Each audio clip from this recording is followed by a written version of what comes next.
I hit record. It's Recording. okay. Welcome. Well, hi. I have an exciting interview for you today. My co-host is Catherine. You know her as Miss Curls in the Career Center. And we have Jessica. Jessica is a Whitman student, and we're really excited to have her with us today. So hopefully this video is working great, and you can hear everybody really well. So, Jessica, tell us a little bit, where did you grow up and what high school did you attend? And tell us a little bit about the high school. I grew up in Albany, Oregon, which, if you don't know where that is, it's about an hour south of Portland. I lived in a town of about 50,000 people. There was a couple of high schools, but mine was about 1,500. I've heard that you have an outdoor campus. It's very similar. We have our separate buildings for each department. Yeah, it was a different experience than a lot of people that I've met at Whitman, just because I don't come from a big city or a private school, so I don't have the experience of having 3,000 students come from a high school. Yeah. Very cool.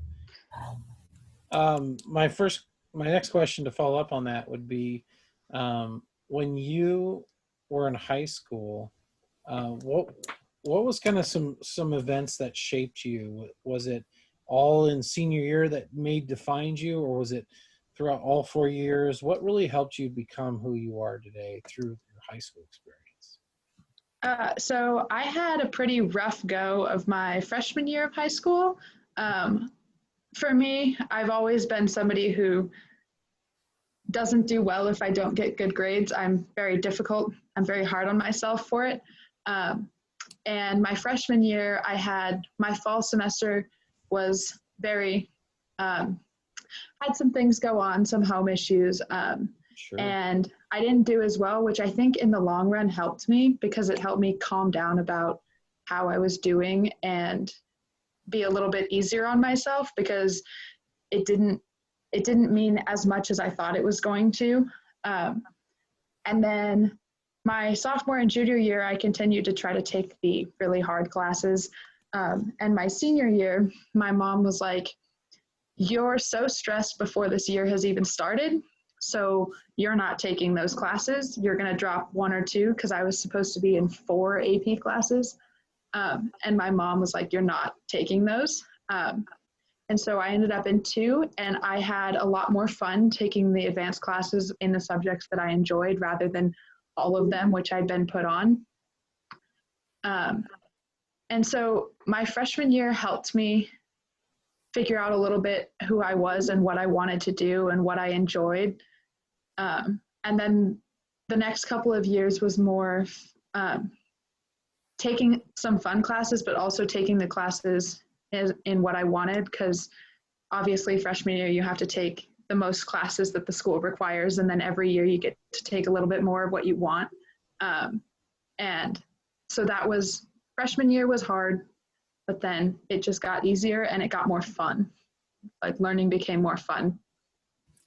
What were things that happened in your classes that made learning fun? Are there memories you have from those classes that made you like it more? So one of my classes, I took a small engines class my freshman year, where we took apart a lawnmower, and I don't know why, but that was fun for me. Our professor wasn't anything really that special. Teacher, my bad. He wasn't anything that special.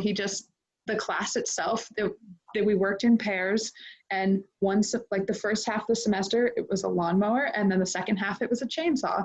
And we just got to take it all the way apart and put it back together, and there was a little list of things to do.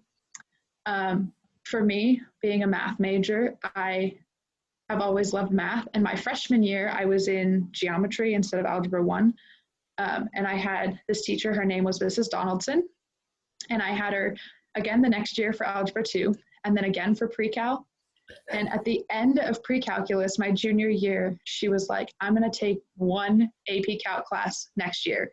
And so I got to have the same teacher for all 4 years for my math class, and I love her. She is the reason that I love math as much as I do, because she had a way of teaching it that for me really worked, because for me, I needed an explanation as to why this works. And she would say, this is the theorem or whatever, and then we're gonna like show you why it works and like derive it for us so that I can understand like where it came from. So for me, she was the biggest reason I was like, math is what I love.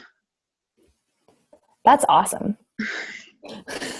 It was so cool that she decided to take a class, because she kind of started my freshman year, she only taught geometry and algebra 2. And the next year she moved up, and then she moved up again because she loved our class. And so now she teaches all the different maths, and it's great. That is so cool. Yeah. Now, I heard that your guys' campus is similar, where you guys have like a outside eating kind of right in front of your dining hall too. Mm-hmm. How did that work with your school? I'm just kind of curious, because Wahai, we have a building called the Commons where everybody eats, unless you're if you're a senior or a junior, I believe you can leave campus depending on how things are done. But what about your school? Yeah, so our cafeteria was the same. We had the freshmen and the sophomores ate in the cafeteria just because they weren't allowed to go off campus. Unless you live within a mile of campus, then you were allowed to have a walking off campus pass so you could walk home. I had that because I lived close enough to walk home, but I never really went home because I lived just far enough away that it wasn't really worth it. Because I would walk there and then I'd have to like immediately leave again in order to make it back. So I never really left. But yeah, people eat outside. Obviously it rains a lot here. So it would get full during the winter and the fall, or when it was raining in the spring, because it rains all the time. Yeah. And that was our cafeteria, my freshman and sophomore year. People didn't really eat in it that much just because it was kind of small, like for the size of my freshman and sophomore year, the classes starting in the senior class, they got bigger. And I mean, like that's normal, but it was more drastic than that because our class sizes were growing. Like my class was the biggest class size in like 15 years or something like that. And the class below me was like 75 more than us. Wow. And so it was a little small for how many students there were. And then the same thing for pretty much the beginning of my junior year. But then, as I told Andrew the other day, my cafeteria burned down my junior year, which ironically happened on April Fool's Day. I woke up to a text from my friend that was like, hey, we don't have school today. And I was like, how do I respond to an April Fool's joke? And she was like, no, seriously, turn on the news. Our school's on fire. And then we missed like a week of school for that. And so the rest of my junior year, no, I guess it was my sophomore year, my bad. The rest of my sophomore year and like all of my junior year, our cafeteria dining hall was a mobile home with that was cooked in the back of a semi truck. And like there was a freezer that was a semi truck, and they swiped cards in the mobile home, and then we were allowed to eat in the halls of the building because there wasn't room for anyone to eat inside unless you were eating in the hallways. And then fall of my senior year, they opened the new one, which is like 2 stories. So there's so much room for everybody, and it's big enough for the growing school. So I had 3 different cafeterias through my high school experience. That's crazy. I know our high school is going to be changing a lot, especially when students come back after summer, because we got a new bond, and so Y is getting completely renovated over the next 3 years. So we'll be experiencing a new cafeteria too. It didn't burn down though, so yeah, we're lucky. It was a very interesting experience because it's a funny joke until it actually happens. Like people are like, haha, what if my school burned? And then it actually happens, and you're like, yikes. Yeah. How did it burn? An arsonist set the cardboard dumpster on fire and pushed it towards the school. That's not nice. The bonus of having an outdoor campus is that it doesn't burn your whole school. It just burns one building if the fire department is good. That's true. Yeah. We never, just for note, students, that's a bad idea. Never do that. Yeah, no, he's in jail for a long time. He was on probation when he did it. Wow. So he went back, and he's not getting out for a while. No. Especially because it's a school. Yeah. Yeah. One thing that I always thinking about the cafeteria, one thing I always think about is how social groups are formed in high school, because like when I was in high school, I had a table that I sat at, and then for some reason we stopped eating in the cafeteria. So then I had a corner of the hallway that I sat at, and that's like where I met my friends. How, if you have 3 different cafeterias, how does one make friends in high school? So for me, I didn't really have any friends going into high school because of my like rough experience my first like freshman year. My middle school friend had like she got pregnant and so she dropped out, and so I didn't really have any friends. And then I had a rough semester, so I just kind of kept to myself. And since I could walk home, I just did. Um, Sophomore year, I just kind of like walked around until I found some people that looked nice and started talking to them, um, which was very awkward. It was a very uncomfortable experience because, you know, everybody's kind of cliquey in high school and everybody already had their friends because it was sophomore year already. So yeah, there was that. As far as like the freshmen, I don't really know when we didn't have a cafeteria to sit in because I was able to go off campus the year that we didn't have a cafeteria. Hmm. So I don't know how that experience really was for them. My sister was a sophomore that year, so I also don't know that for her because she had a walking off campus pass so she could walk home. But yeah, and then senior year, with the new cafeteria, like, yeah, there was a little bit of like where people sit, but like it was also, we're in a group of friends, we all got lunch together, we're gonna go sit over there. And it was, if the table was open, the table was open. If it wasn't, it wasn't. And they would go find a different one. Sure. Nice. So how did you meet those friends? They were sitting in the stairwell next to the gym. And I walked in because I had to get something out of my locker or put something in my locker before soccer practice. I don't remember. And I needed to put it there before I went to class in the afternoon. And they were sitting there. And I was like, well, they seem nice.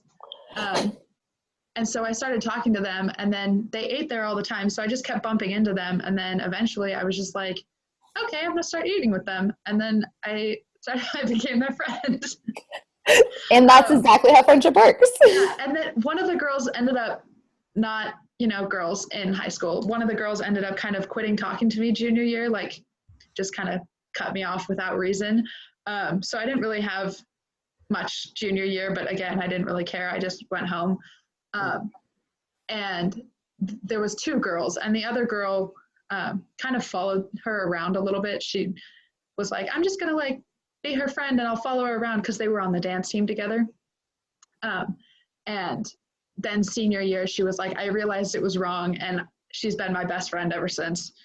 So yeah, it turns out it worked well. It sucked a little bit in the moment, but all is good now.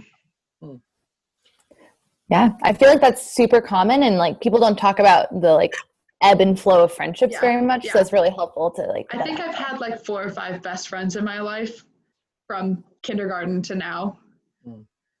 So.